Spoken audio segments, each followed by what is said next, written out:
Hello, hello. Welcome to a new live stream. Hello. Surprise, Toby. He didn't know I was putting the live button on. Hey. Hi, everyone who's already in the live chat. Good to see you guys here. Trader Zen, Bill, Jan, Tommy. Dave D. RJ, what's up? Love you guys. What's up, Jan?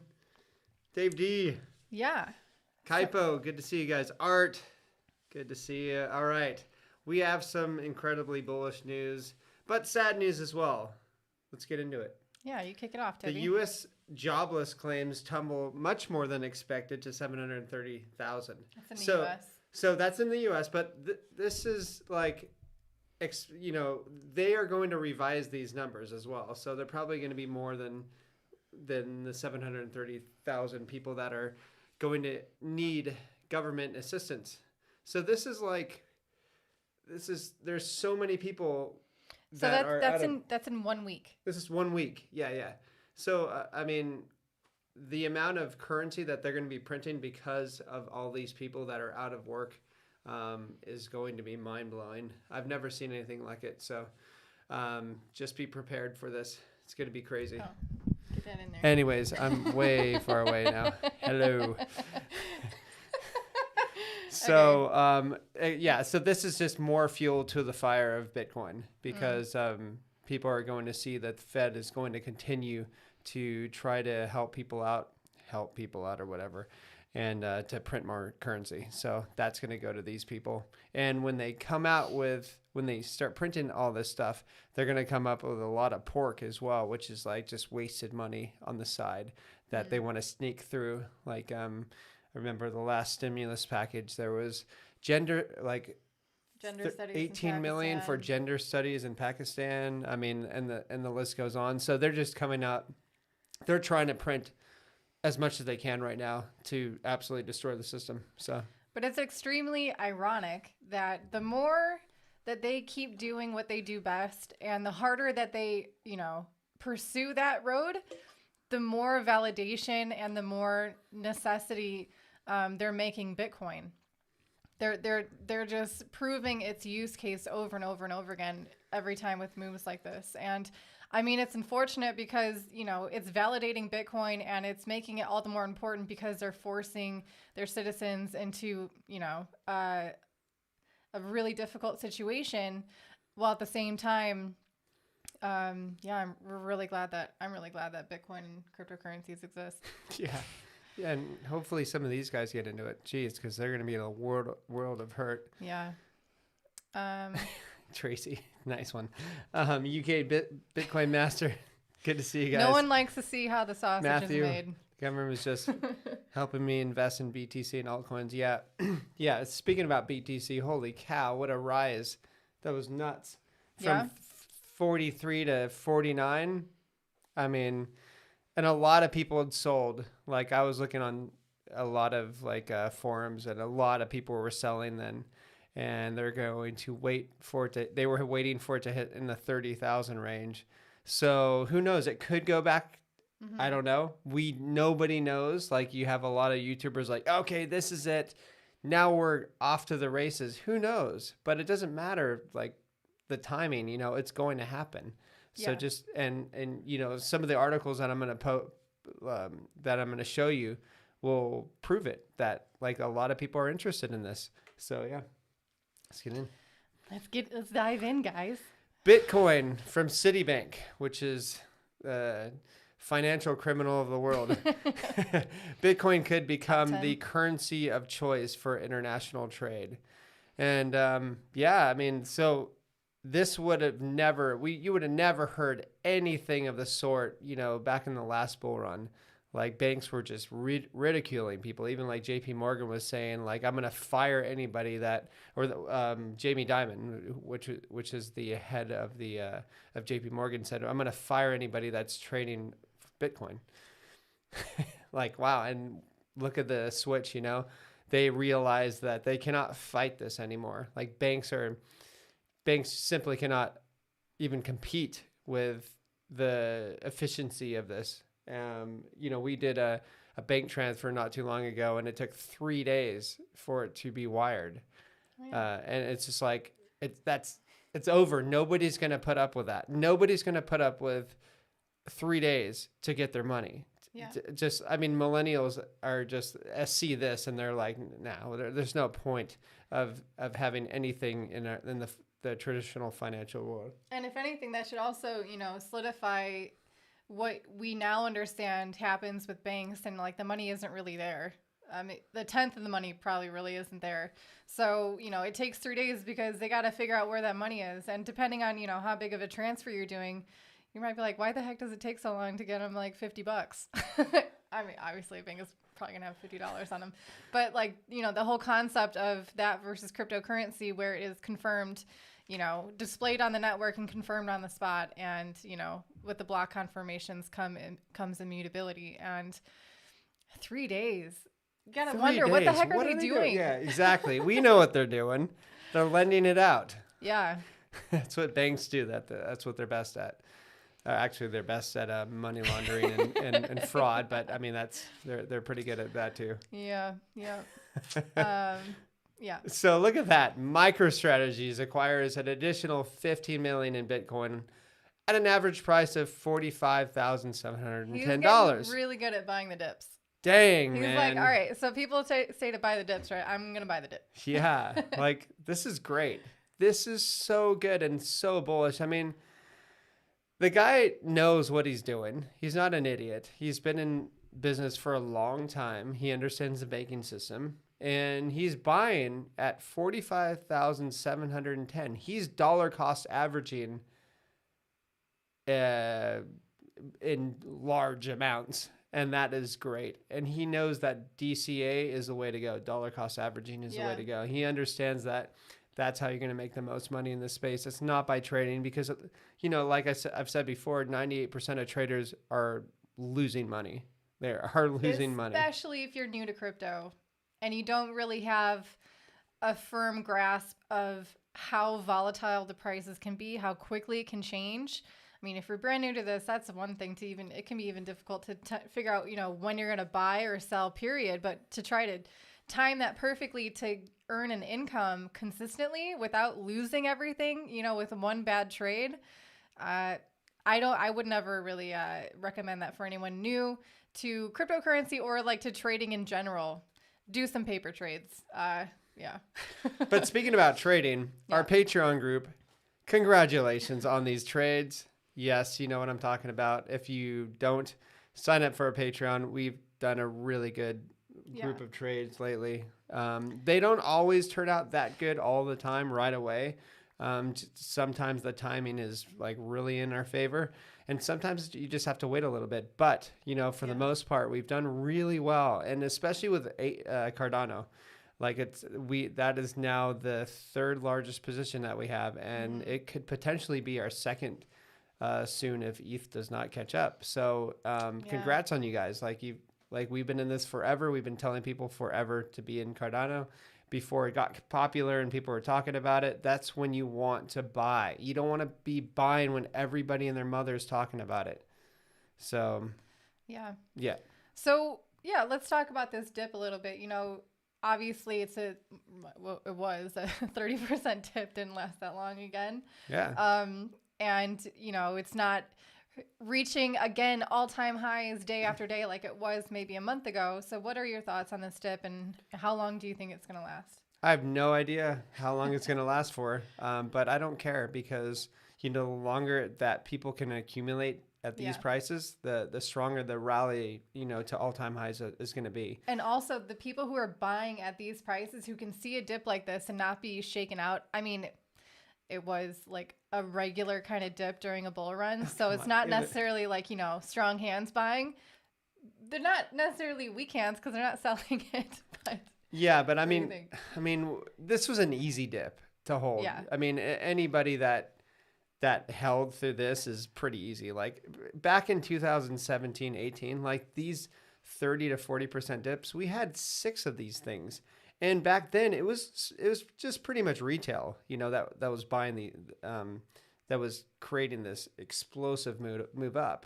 And it was hard to hold. It was hard to hold because it's like, oh my gosh, did I blow it? We didn't really have history to go on, and there wasn't these multi-billion-dollar corporations that are, Yeah. that are buying Bitcoin as a reserve asset. I mean, now we have that. So it's so much easier to hold on to, you know where it's going, guys. Like, there's no reason to be scared of, like on our Patreon, what I do is I go, I have a little pep talk with people. I'm like, all right, guys, listen, I know it's dipping. This is the time to accumulate. This is what I'm doing.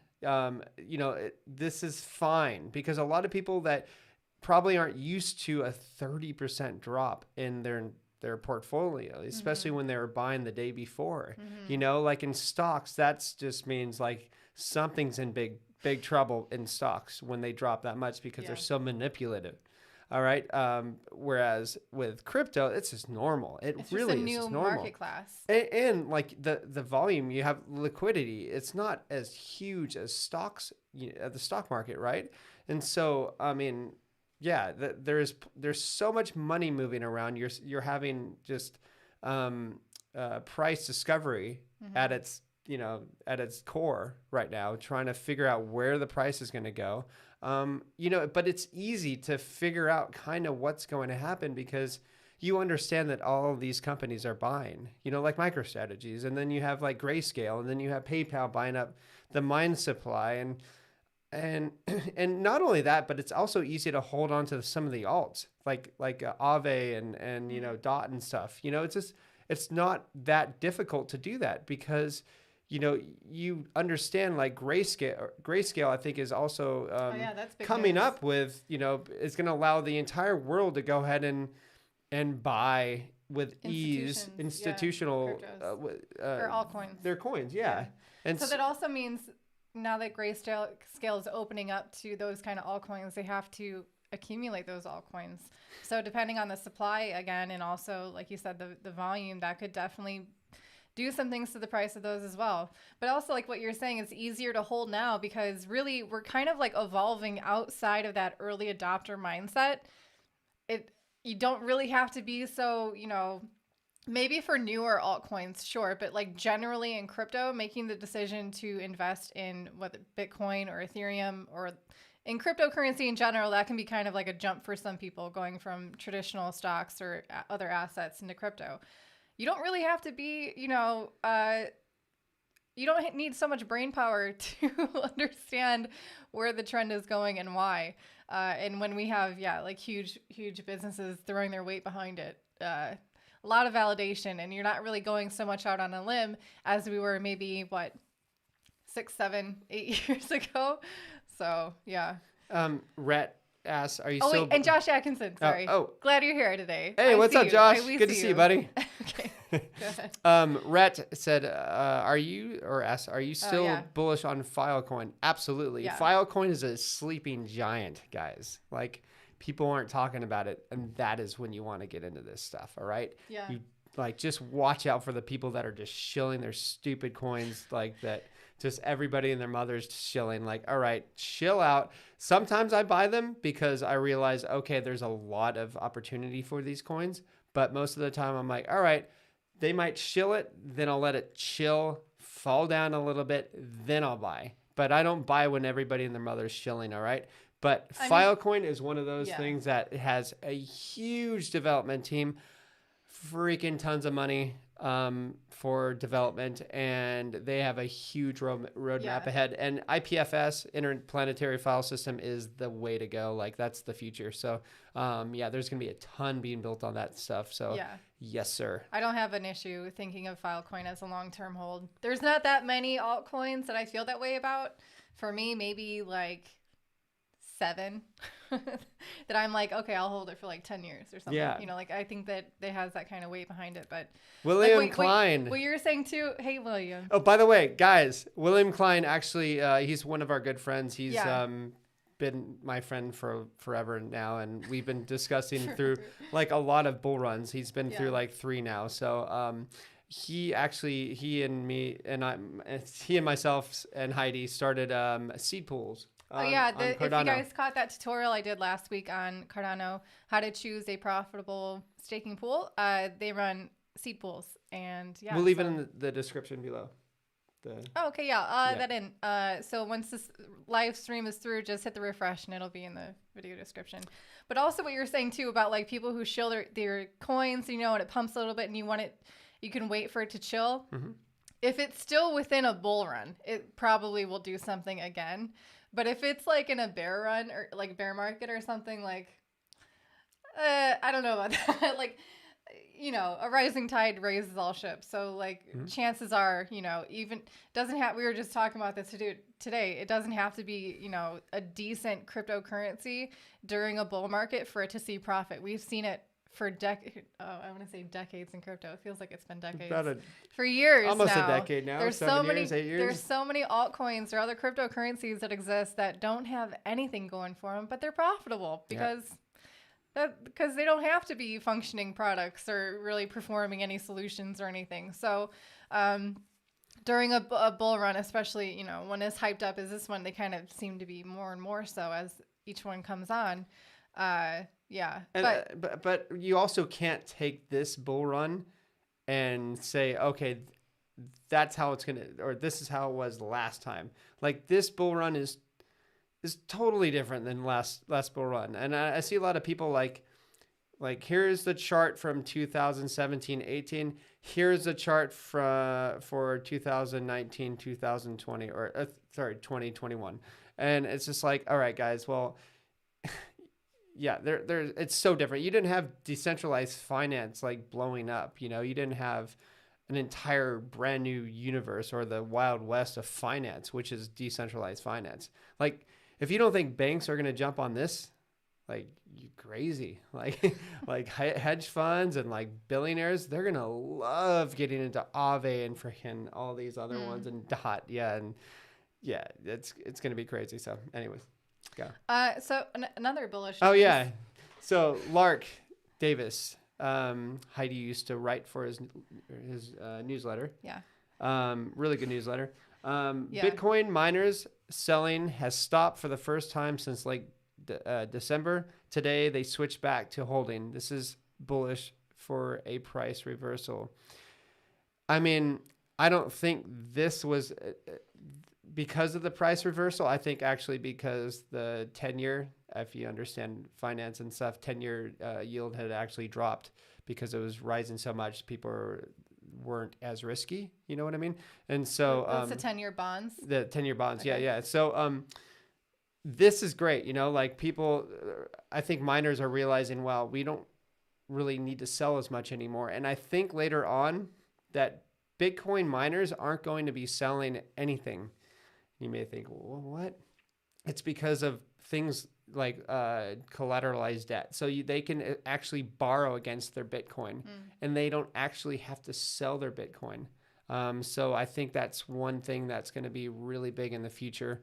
And like a lot of these huge corporations and MicroStrategies, they're never going to be selling their Bitcoin. So all these dips right here, it's just taking Bitcoin off the market probably forever. You know what I mean?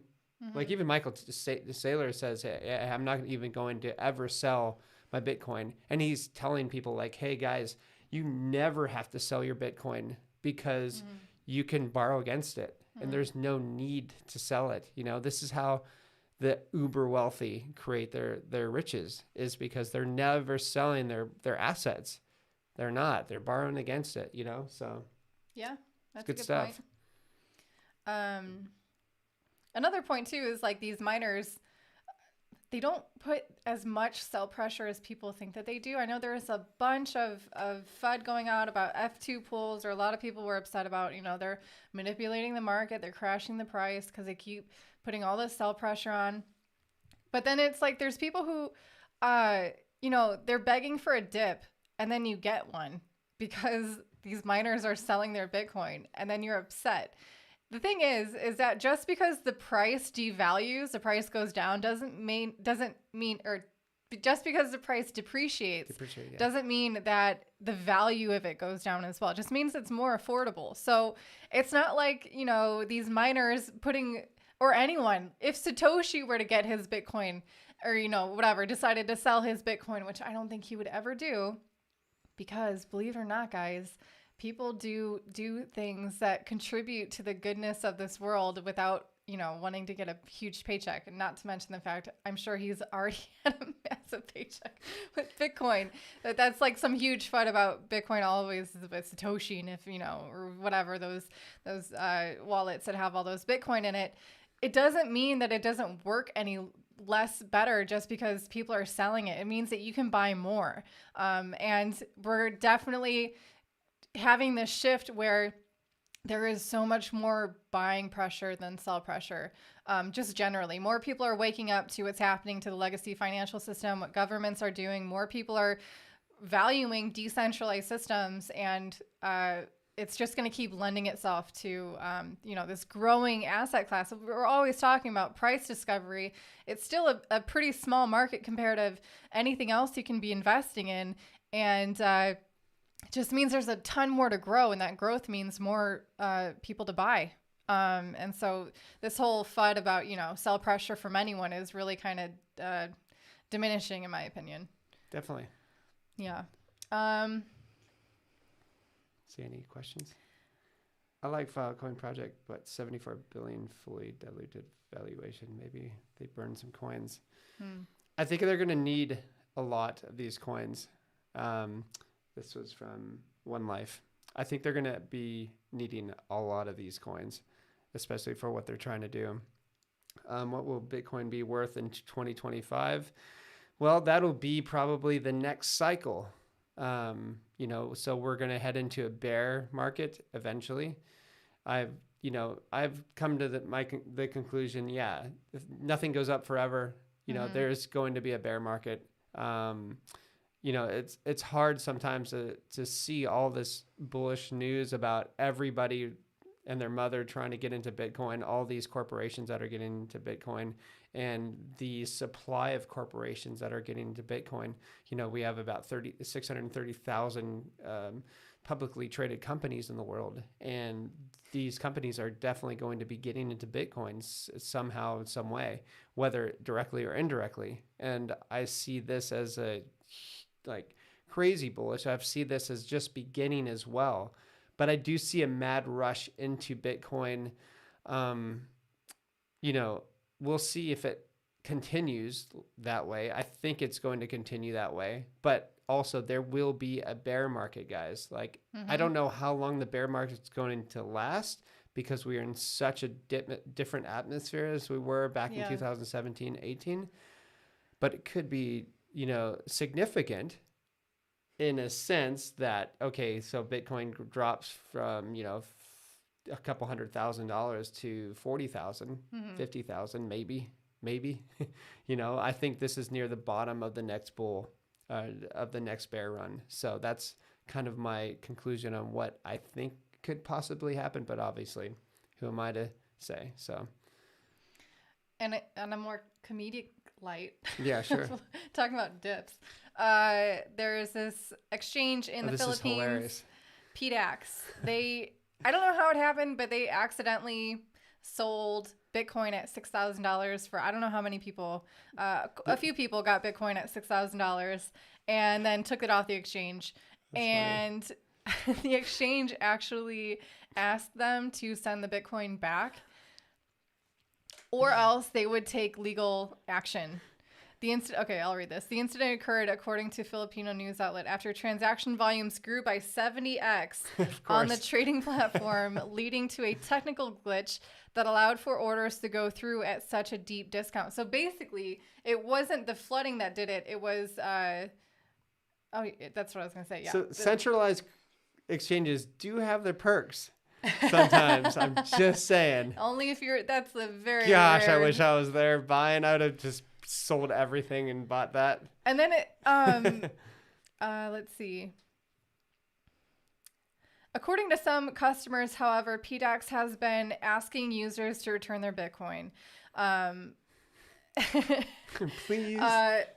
So that otherwise they may be compelled to take legal action. Traders believe their purchases were well within their rights and did not violate any laws or regulations, but they were absolutely correct according to the terms and conditions of that exchange. That was a legitimate trade. And then it says some users have now reportedly been locked out of their accounts because PDAX cannot reverse the transactions itself. So basically, those who bought it on PDAX but didn't withdraw it, they've been locked out of their account, or locked out from accessing that Bitcoin. That's crazy. That sucks. I would have got it off immediately. I would have bought it like hardware. But this is another example. Like, okay, in a world where Bitcoin is generally trading around what, $49,000, $47,000 per Bitcoin, and then you get it at 6,000, you're stoked, right? But if that was the price of Bitcoin in real life, if it was $6,000 on every exchange, not a lot of people would be stoked or like be jumping on it. So it's really interesting that concept of getting it at a discount. But it's not always apparent for people that it's a discount. 6,000. Wow, these guys are going to go out of business if they can't. I'm not sure how much money was. Yeah, that's a good. I don't think they like wiped them out or anything. Man, but somebody's going to get fired for that. And just a DeFi update. I'm always kind of warning about the risks of DeFi and how we participate or, speculate really on the DeFi space is we'll invest in coins that are represented by certain platforms. We don't necessarily, provide liquidity on those platforms or do the lending or anything like that, because things like this are still happening. It's been over a year. It's going to keep happening. It is happening, I think, less and less, but still $15 million are lost. And the difference here between these DeFi platforms and, let's say, a hack on a centralized exchange is that now, at least, centralized, I can't believe I'm like kind of doing a case for like why centralized exchanges are better. This is number 2. You can get cheap Bitcoin and what else? And they, at least if it's, a hack from their end, like they got hacked, not because of your personal account was hacked. If they get hacked, there's an insurance fund that will pay out whoever has lost money. And we've seen that put into action several times because, centralized exchange gets hacked a lot. So that's why they actually have these insurance funds. But they do actually replenish, any lost funds. But these with DeFi platforms don't, because, it's a catch-22, because although you might want to be replenished, the fact that any network can send coins or mint coins or whatever because they have a God mode key or a lot of centralization on the control of the network and the emission of coins, that's the only way anyone's going to get replenished by a DeFi hack. And that to me is a big red flag, because if you're looking at these platforms that are claiming to be decentralized, these platforms are going to be what's on the government and regulators' radar the brightest. And if it's really easy for them to see who they can pinpoint, who they can put pressure on to shut it down or to, impart whatever kind of regulations they want, they're going to go down first. So that's my little spiel about DeFi platforms. But anyway, so there's 15 million lost.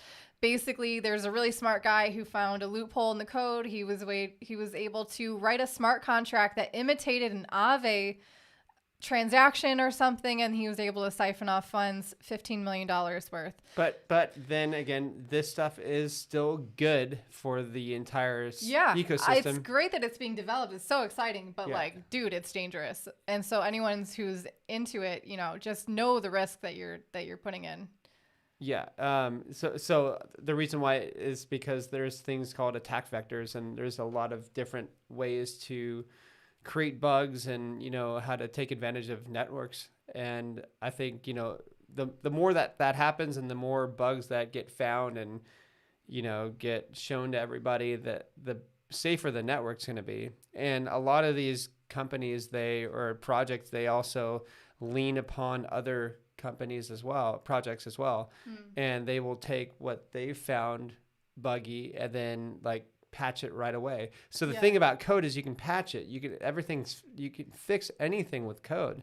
So except hardware, obviously. But we're talking about just code here. So that's all it is. And patch it, boom, you learned, then you move on. Yeah. And then it's harder it's like, a broken bone. Probably not going to break the bone the same time or the same place twice. Yeah. You know what I mean? So it's the same thing with code. And this is actually really good for the ecosystem. Yeah. Even though it sucks, obviously. But. RJC asked, which DeFi are the safest? Actually, if you go to a video I posted last week called DeFi Scams or something like that, it's a recent post. In the video description, I have a bunch of links to really helpful websites that show you the safety ratings of different platforms based on if they've been audited, how frequently they're audited, and other kind of aspects to determine the safety and decentralization of that platform. And also, wait, someone asked, Tommy Boy asked, but even these DeFi platforms ask for info, no? If they're asking you for your personal information at all, like your name or email, like why? Why do they have, number one, they shouldn't even have a database that is capable of storing that information. And that if anything is claiming to be decentralized or decentralized finance at least, and they're asking you for your information, just walk away, because there are plenty of other platforms that are decentralized that don't require your information. And it's the same thing with decentralized exchanges as well. There's so many that claim to be decentralized. They have it in their name, but then they're asking you for, you know, what country you're in, what your name is, what your address is, and all this stuff. It's really ridiculous. And it's kind of, yeah, ridiculous. But,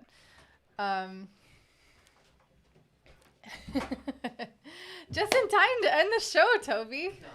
Sorry, guys. Delivery. It takes forever to get a delivery again. Yeah. So what were you talking about last time?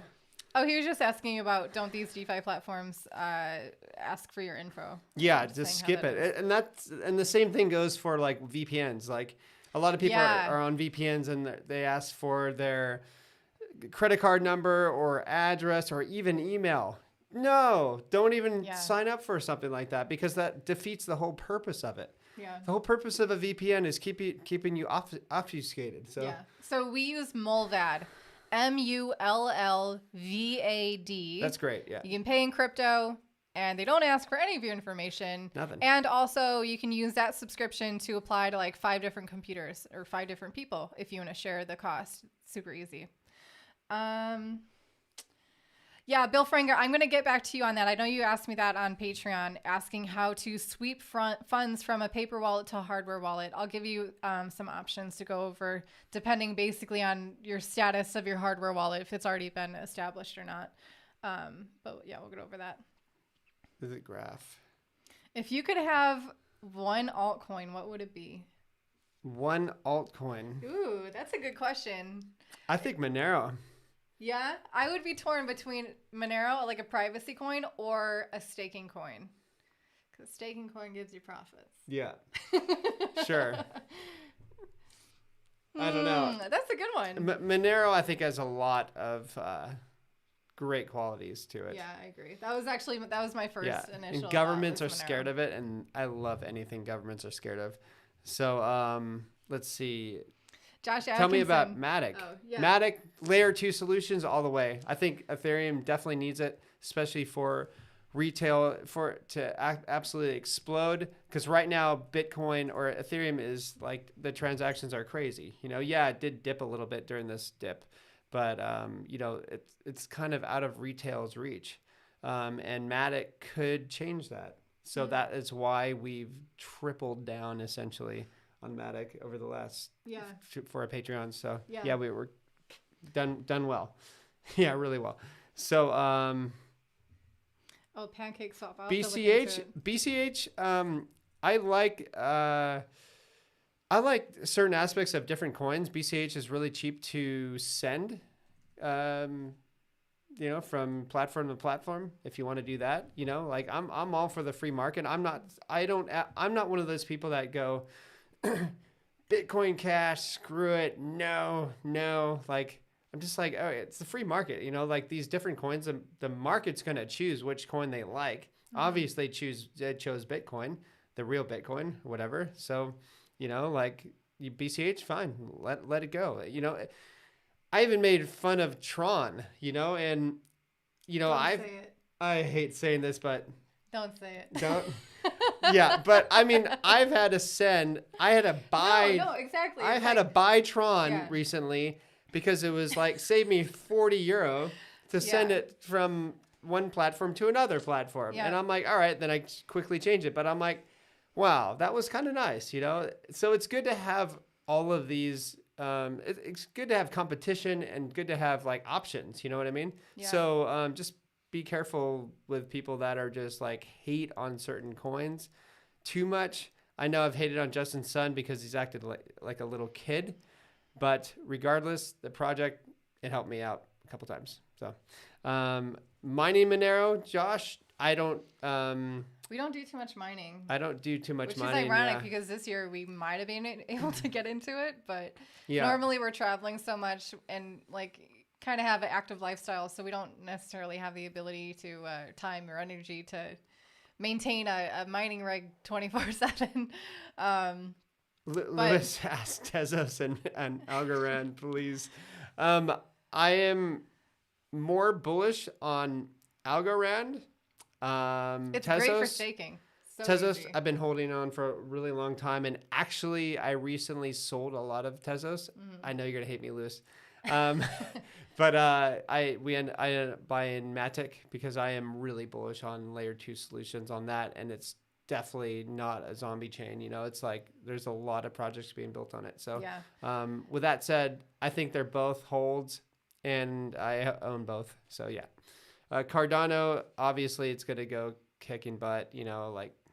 Yeah. Charles is a genius, and yeah, I think he's got a lot going for him. And you know, I believed in it before it got popular. Keep that in mind. We got in a long time ago. I think right after the last bear run, right after the last bull run. Yeah. Okay, we got to talk about Cardano because this guy is blowing up the live chat. Oh my gosh. If you are in our Patreon at all, if you've seen my tutorials on Cardano recently, then you'd know that obviously we're into Cardano a little bit. I think it's really cool experimenting how they're trying to incentivize a more decentralized network through staking, you know, with the saturation levels and things like that. But we'll see what happens. I mean, obviously, it's been a slow moving project. And I actually made a video like two years ago about the pros and cons of Cardano. And one of those cons was that it's through the process that they go through of, you know, writing and developing their code, that peer review process, it's going to take time, and we're seeing that play out. So we'll see if that time delay of these, you know, rollouts are going to actually result in solid code that comes out, or if it's going to be just as buggy as Ethereum. That will be really interesting. But I mean, Cardano is promising for me, and it's a staking coin, so I'm a fan. Anything in the top 20 right now, top 50 is pretty much going to make you a decent profit. Yeah. But I want to find out what creates the most profit, and that's my goal. That's the whole goal of Patreon, essentially. For me, for you, it's education. For me, it's like trying to find the most profitable coins that can possibly be out there in the top, you know, 50, and then give like some crazy risky coin like I gave today. Yeah. Be careful with that, by the way. Don't Always put be very careful. much into that. Anyways. Patrick, I know. Patrick McDermott, he asked, more than one DeFi coin or winner take all? Definitely, I don't view cryptocurrency as a zero-sum game. I don't think it's going to be like one coin is going to be the ultimate winner. It's an open source community, and it's going to thrive because of that, being able to learn. And it's only through, you know, the implementation of these different networks, different developers, different goals that they're trying to achieve, the different ways of attacking these kind of issues of having a decentralized network. It's only through all of those trying it out that we're going to see what works best. And I don't think it's going to be one coin, because they're all going to have different strengths: privacy, usability, cheap transactions, profitability with staking. There's so much to explore. So for us also with DeFi, like we're just putting a little bit in a lot of different coins. And guys, this is if you're on our Patreon, you'd know. This is an entire ecosystem. It's kind of like a coral reef. You know, you're not going to have one or two fish out there swimming around a coral reef. You're going to have tons of fish, and they all do different things as well. And they help guide the ecosystem. And that is essentially crypto for you. And that is DeFi for you. You don't want one or two out there and that's it. You definitely don't want that. you know what happens with that, because absolute power corrupts absolutely. And, you know, you want to have competition out there. That's it. Yeah. Okay. Thank you everyone for tuning in today's live stream. You guys are like going crazy. Card stack. I don't know what card stack is. I'll have to check that out. Yeah, we'll check it out. Thank you, Dennis. Yeah. I have no idea. I'll actually look at it. I have no idea what it is. It seems exciting. Yeah, it does. Jeez, I'm going to have to check that out. Okay, well, thank you everyone for tuning in. Hope you're enjoying your Monday and new month of March. Hopefully we'll see what this one has. And maybe we'll do 2 this week. Toby's full of promises. I don't know. Okay, so here's our thought, is that we'll do like the Monday one, and then we'll do one if there's another crazy thing that happens. Cool. Probably not 30 whatever. minutes, but just for a little bit. Let's do it. We'll see how it goes. Anyway, Okay. bye guys. See you guys. soon.